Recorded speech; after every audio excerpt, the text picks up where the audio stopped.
So Jim Knowles comes in, very successful defensive coordinator, made something out of Oklahoma State as a top 5 to 10 defense in the country. Now he takes over better athletes. We know Ryan Day's recruited better on the other side of the ball, but still this defense should be better. What do you make of the coaching changes across the board on that side of the ball? Well, I think he did exactly what I thought he would do, and I think he really hit home run after home run, which is easy to say in January. They always seem like home runs in January, right? But I think they needed a change at offensive line coach, and they brought in Justin Fry, who is a good friend of mine. So I am biased, but he is truly the best offensive line coach I've ever worked with, and I think Ohio State fans are going to love him because he's a hard coach, he's a fundamental coach, and he's young. He can relate. I mean, if you look at UCLA's social media, there's a video of him rapping Rapper's Delight to the team, and like he just gets it, and so he'll be able to recruit at a really high level, which is something I think slipped at the offensive line position the last couple of years. So I'm really excited to watch that offensive line play this year. And then defensively, obviously, Ryan needed to just completely overhaul the defense. He needed to retain Larry Johnson at all costs because he is the best D-line coach in the country. And then he just cleaned house and started over a lot like he did when he took over, when he kind of pushed out Greg Schiano and Bill Davis and brought in Jeff Hafley.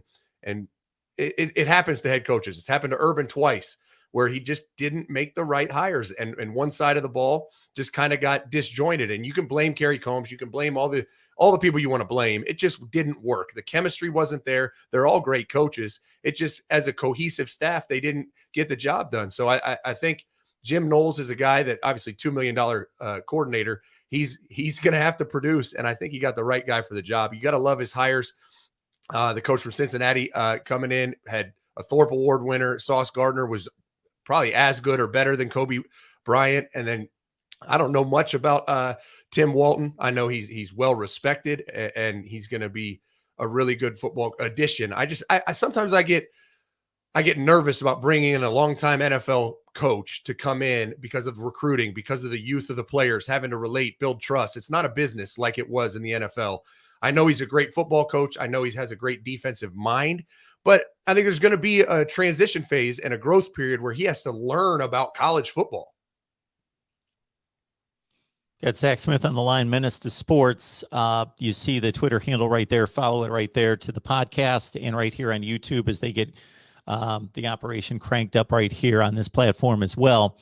Now I'm going to hit your sweets. You know what? I got one other thing about the defense. To simplify it as much as I can from a guy who's been in the media and is a fan perspective, when I watched the defense against Oregon, for example, it seemed like missed assignments, like they got out coached. Like watching on TV, you didn't even see guys in the screen. You saw Oregon running backs and you'd see them run that short edge play. And like, where is anybody? Like, this isn't being defeated from an athletic standpoint. This is like the scheme seems wrong and the assignments seem wrong.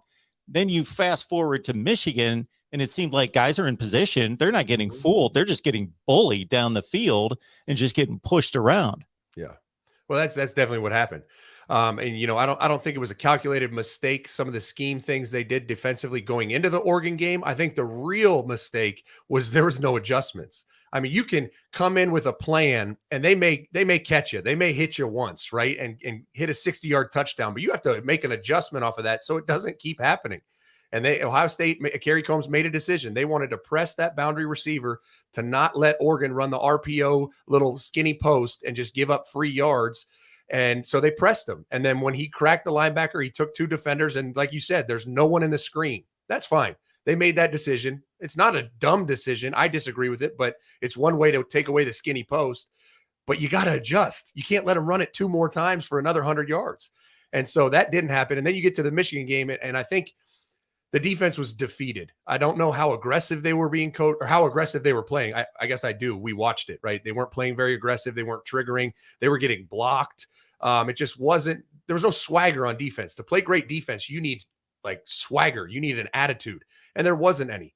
And so it was very different. They did things different schematically, but at the end of the day, it's about triggering, playing aggressive, tackling. That's what defense is. You can run any scheme. If you do that well, like Georgia, you watch Oklahoma State's defense, they were unbelievable. The scheme was the scheme. It's a little different, but it was just, you watched them play and they looked fast, and they're not faster than Ohio State's players. They just looked fast because they triggered and they were playing aggressive. And so I think that's what was lost during the season with all the turmoil, the coaching change, the switching up the styles of defense and learning that on the fly. It was a mess.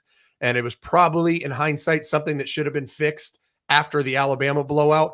But I think Ryan wanted to give Kerry one more shot, and it didn't work out. And then we saw the end result.